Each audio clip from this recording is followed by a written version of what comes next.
E aí pessoal, professor Dixon Cossetti aqui do curso Direto ao Ponto. Hoje a gente vai para mais um vídeo da série Debates, aquela série em que a gente discute vários temas importantes para as provas discursivas. Hoje a gente vai falar sobre crise na Venezuela. Mas antes de assistir ao vídeo, lembre-se de se inscrever aqui no canal se você não é inscrito, claro. E também lembre-se de ativar o sininho aí para você receber todas as notificações. Não se esqueça de me seguir também nas minhas redes sociais e também as redes sociais do nosso curso Direto ao Ponto. Falando aqui de crise na Venezuela, né? Como você já sabe, é muito importante que você entenda o histórico relacionado aí aos temas de atualidades. Uma vez, quando a banca cobra temas de atualidades, ela pode cobrar também as vinculações históricas relacionadas ao tema.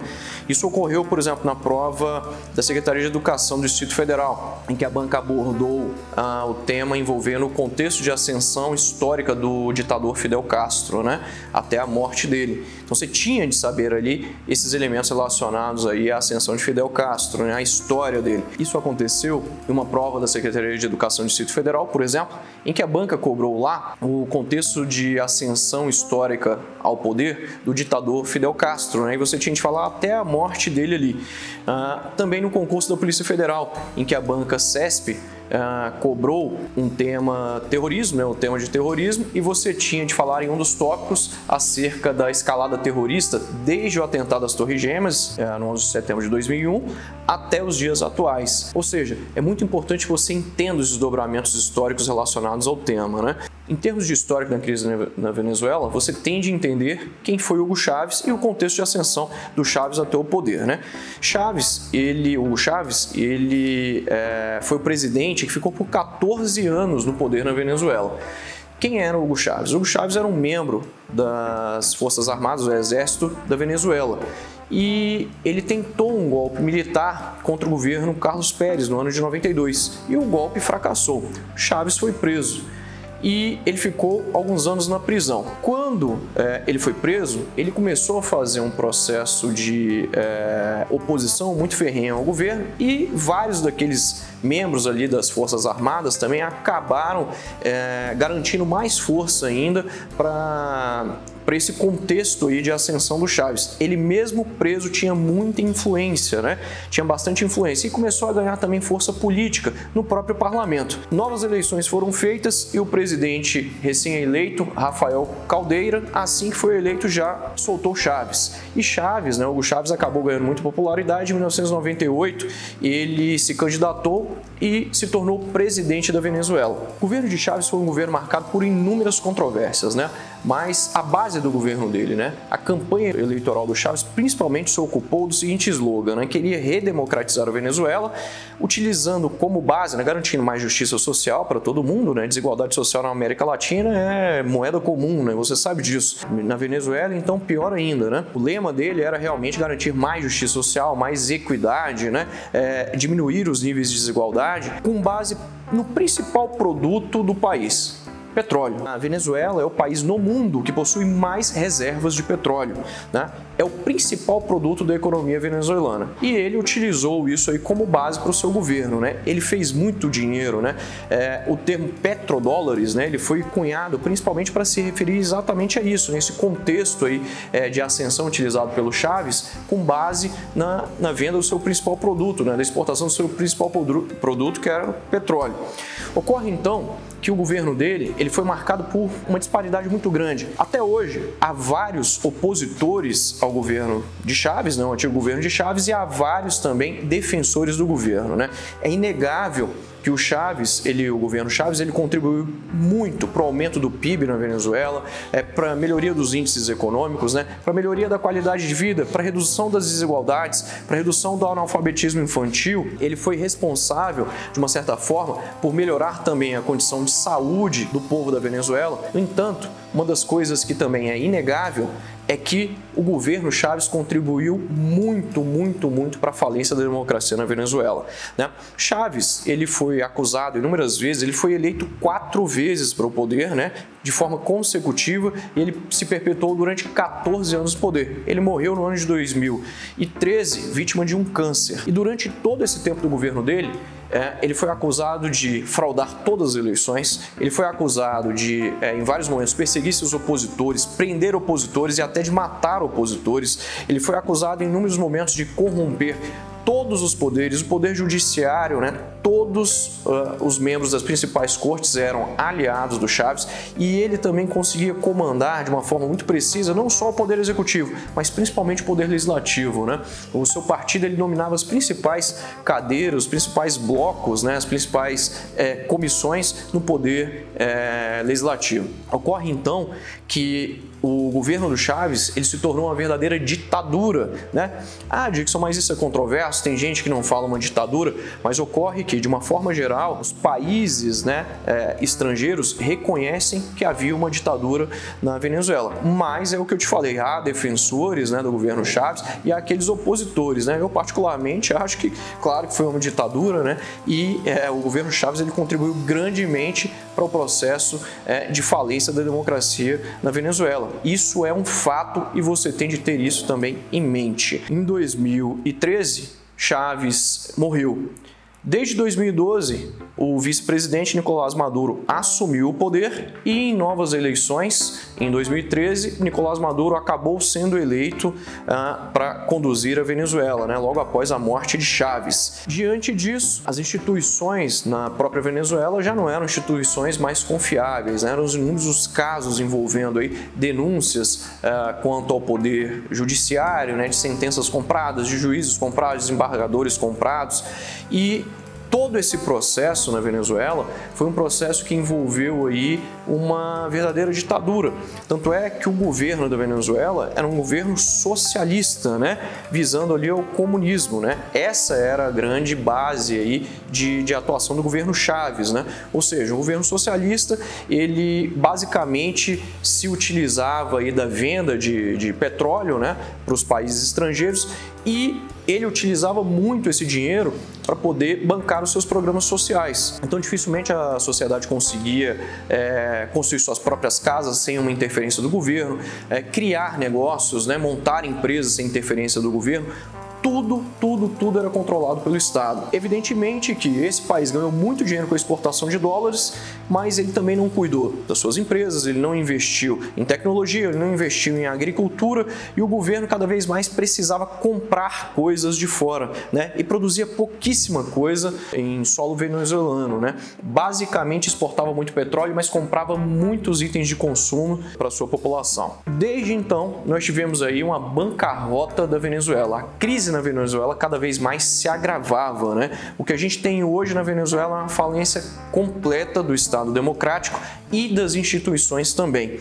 Há inúmeros problemas sociais e nós temos de falar o seguinte, que a crise na Venezuela, ela apresenta diferentes faces. A gente está falando aqui da crise econômica, Como o petróleo ele é a principal commodity, o principal produto do país, se você emprega todas as suas energias, todas as suas forças ali no petróleo, foi basicamente o que a Venezuela fez, Se você tem qualquer alteração no valor do petróleo, se você deixa de vender mais petróleo, isso vai interferir nos valores da sua economia, você vai arrecadar menos dinheiro. E foi exatamente isso que aconteceu. Em 2014, nós tivemos uma queda do preço do petróleo muito considerável, Os países árabes, de um modo geral, e outros países também, se reuniram e resolveram, na verdade, segurar e até abaixar o valor do preço do petróleo.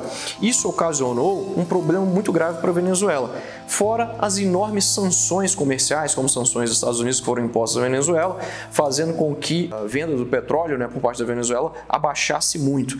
Então nós tivemos um problema econômico muito grande, isso gerou consequências graves para a economia. Ocorre então que, em razão dessa bancarrota na crise da Venezuela, os opositores de Chávez e também os opositores de Maduro ganharam muita força no país e cada vez mais os problemas aumentavam em razão dessa crise política, dessa guerra política entre os defensores de Maduro e também entre os opositores dele. E nós temos também aqui uma face social. fome, desemprego, caos social, descrença nas instituições, inúmeros problemas sociais, aumento da criminalidade, né?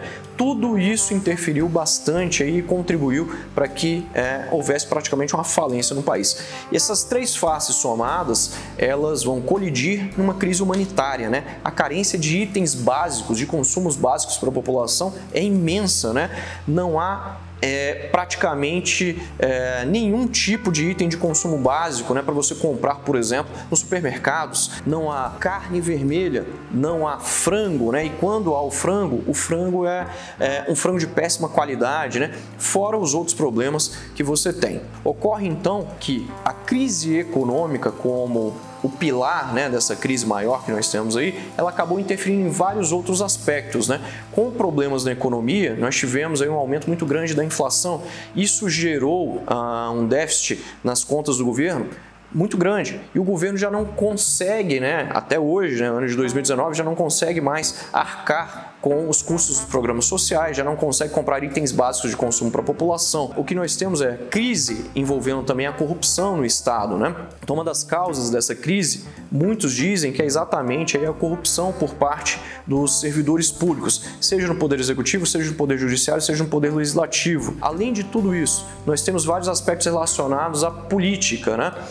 Recentemente, nesse ano de 2019, o presidente ali da Assembleia Nacional, Juan Guaidó, ele se autoproclamou presidente da Venezuela. Isso fez com que Maduro não fosse reconhecido. Em 2018, Maduro ganhou as últimas eleições na Venezuela. No entanto, de um modo geral, todos os analistas na Venezuela e também os analistas internacionais confirmam que essas eleições foram fraudadas. Os partidos opositores de Maduro, eles não reconhecem essa eleição de Maduro e todos, de uma forma geral, confirmam que as eleições foram fraudadas. Para que você tenha uma ideia, a maioria dos países no mundo não reconhece as eleições de 2018 na Venezuela.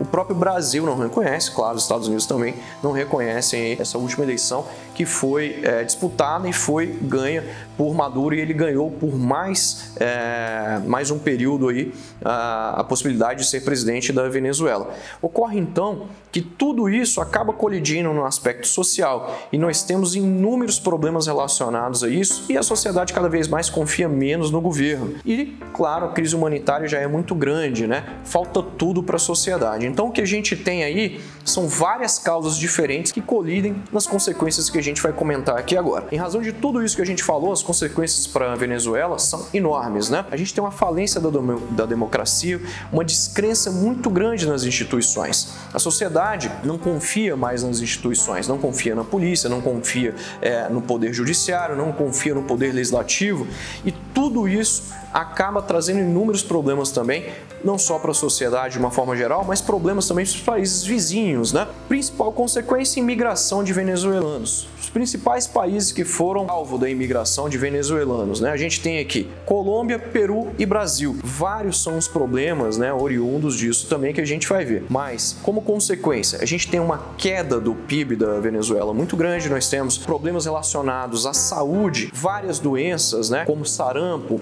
que já foram até, em muitos momentos, consideradas extintas no próprio país venezuelano. Tivemos aí a retomada de inúmeras doenças, né, o reaparecimento de inúmeras doenças, como o próprio sarampo. Inanição.